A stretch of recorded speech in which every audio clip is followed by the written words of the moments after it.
We can't allow the Sahel to become the theatre of foreign rivalries, clashes between which do nothing other than destabilize the region. Now, 2 weeks ago, we saw world leaders congregating at New York, where they attended the 79th session of United Nations General Assembly. Different leaders spoke, and discussions were settled towards addressing world crises that are going on right now. And I like how some leaders presented themselves in this meeting. We are going to focus on Senegalese President Doimaye Faye. He spoke quite boldly and firmly on some issues that are affecting Africa, and especially the Sahel region. I want you to listen to this speech and hear what he had to say about the West's control of Africa. Let's watch. President of the General Assembly, heads of state and government, Secretary General, Deputy Secretary General, ladies and gentlemen, distinguished guests. At the outset, I wish to take this opportunity to once again pay tribute to the memory of my fellow countryman, Amadou Tango, who has just left us. Former Director General of UNESCO. Until 1998, he was an eminent statesman and a staunch Pan-African defender of independence. I wish to congratulate Mr. Philemon Yang on his election to the presidency of this United Nations General Assembly. I also congratulate his predecessor for the contribution he made to the implementation of our common agenda. Through you, I convey my wishes for your every success when it comes to discharging your mandate. We see the unwavering commitment of our Secretary General Antonio Guterres. His efforts to promote peace, human dignity, and multilateralism are now more than ever before necessary. Senegal once again expresses its full support for his mandate in these times of global turbulence. As I take the floor before you today, I speak with the conviction, the deep conviction, that we are united in diversity. Indeed, unity in diversity is the key to guaranteeing sustainable development and human dignity for all, everywhere in the world. The theme of this session that will guide our discussion invites us to rethink our collective responsibility and to guarantee that the fundamental principles of the United Nations set more than around 8 decades ago contribute to upholding the promise of a fairer and more equitable world. Ladies and gentlemen, ours is a troubled world, a world in which the principles of the United Nations Charter, which talk about equality, justice, and the respect for human rights, are every day put to the test. Conflicts are spreading, inequalities are widening, and climate crises are rendering millions of people throughout the world even more vulnerable than they were before. Moreover, we are witnessing a worrying trend to call into question multilateralism at a time when humankind needs it more than ever before. The world must stare the truth in the eye. The ideals that we swore to defend are being trampled upon in all 4 corners of the globe, whether we're talking about Gaza, Tel Aviv, Dakar, or elsewhere. All human beings are equal in dignity, dignity which transcends borders, cultures, and religious affiliation. It is incumbent upon us all to ensure that this dignity be protected and respected for all human beings, regardless of who they are. This duty is the very essence of the United Nations. However, every day we see international law as the very foundations of international peace is violated. Resolutions adopted by this General Assembly are treated with flagrant disregard. We have repeated violence, the principles of the UN Charter are kicked to the corner, and we see the undermining of this very house of peace. Never before the foundations of the United Nations have been as shaky as they are now. We're seeing violence, fear, and uncertainty being sown. If we wish to vanquish the spectre of war and usher in a better world, well, it's high time to change our paradigms. It's high time to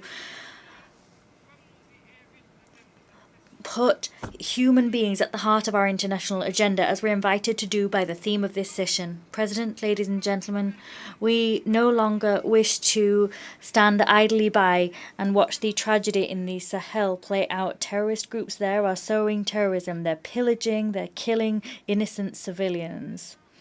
This region was once stable, and now it is in the grips of daily violence. At the same time, the United Nations, specifically the Security Council, it remains inactive all too often. Moreover, we can't allow the Sahel to become the theatre of foreign rivalries, clashes between which do nothing other than destabilize the region. Here, I must remind you that the peace and security of Africa are inextricably linked with global peace. It is vital that the Security Council better play its role as a guarantor of international peace and security. Once again, let me say that Senegal is deeply concerned by the tragic situation playing out in Palestine.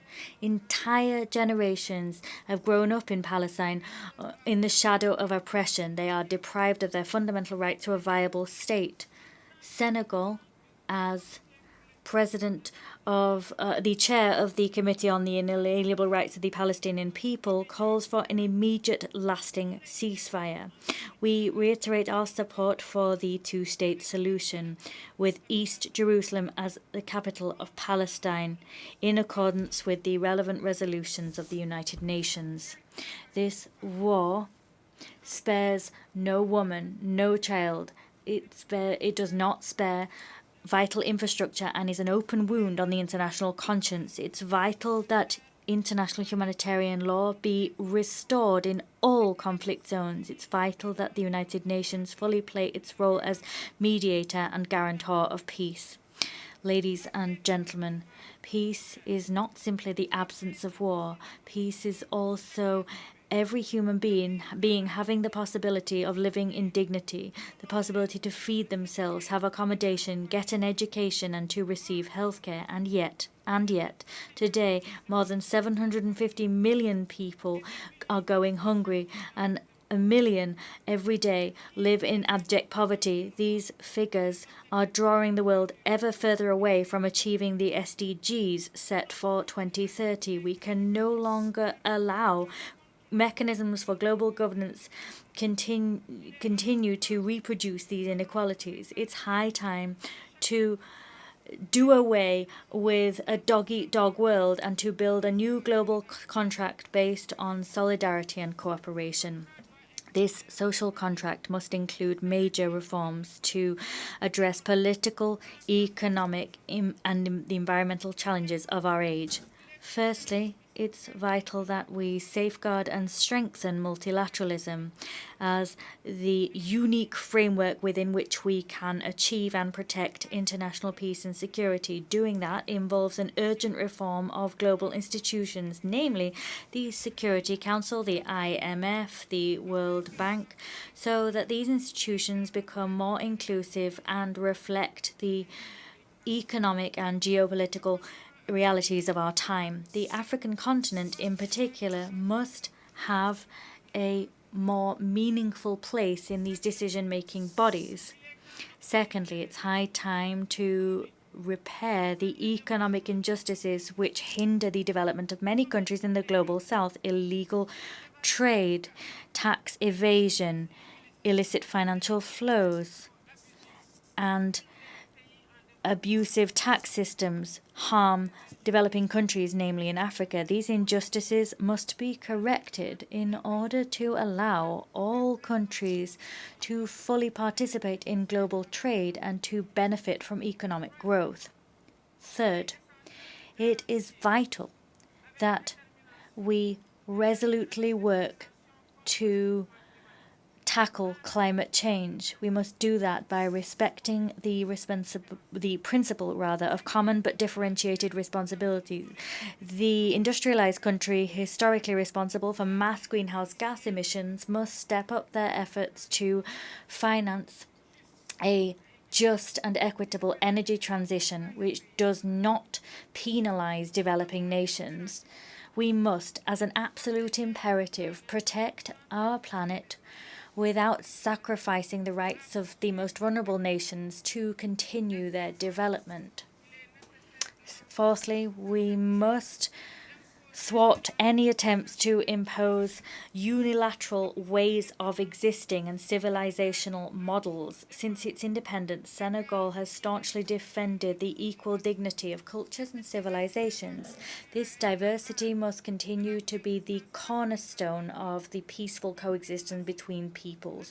No nation should impose on others its practices or its values as universal. The respect for difference is the very foundation of peace and stability throughout the world. Ladies and gentlemen, Senegal is staunchly committed on this path. We've chosen to build a state wholly focused on sustainable development with ambitious initiatives in terms of clean energy, food sovereignty, and transparent governance. However, we know that to be successful in those endeavours, we need collective action and international solidarity. No country, however powerful it may be, can alone address the challenges threatening humankind. As such, we must act together, united in our diversity, to usher in a future in which human dignity is protected, where justice prevails, and where prosperity is shared. It is through cooperation and mutual respect that we will overcome the crises shaking the very foundations of our world. I thank you. On behalf of the Assembly, I wish to thank the President of the Republic of Senegal. Yes, that is such a powerful speech from Doimaye Faye, and I think he has really spoken some sense in the need for respect of African leaders and also the respect of the Sahel region, because this region has been used as a battleground for major world superpowers, and that is something he's saying. We cannot use Sahel region as a place of war where world superpowers are testing their strength, and that is a message that needed to be said at that time. There are many things that this president has said, and I like the crop of new leaders that are coming up. We are having new young African leaders who are able to face the bull by the horns, and young African leaders are able to take on these global leaders who tend to think that they can control Africa and control the world the way they want. Our people and our young leaders are telling the West, you cannot tell us what to do. We have a decision to make about ourselves and our people, and we will have to do things that make them happy and great at all times. If you're finding value in this content, please don't forget to subscribe to our channel, like this video, and also share. You can also support us by buying us a cup of coffee. Thank you, and may the good Lord bless you. Goodbye.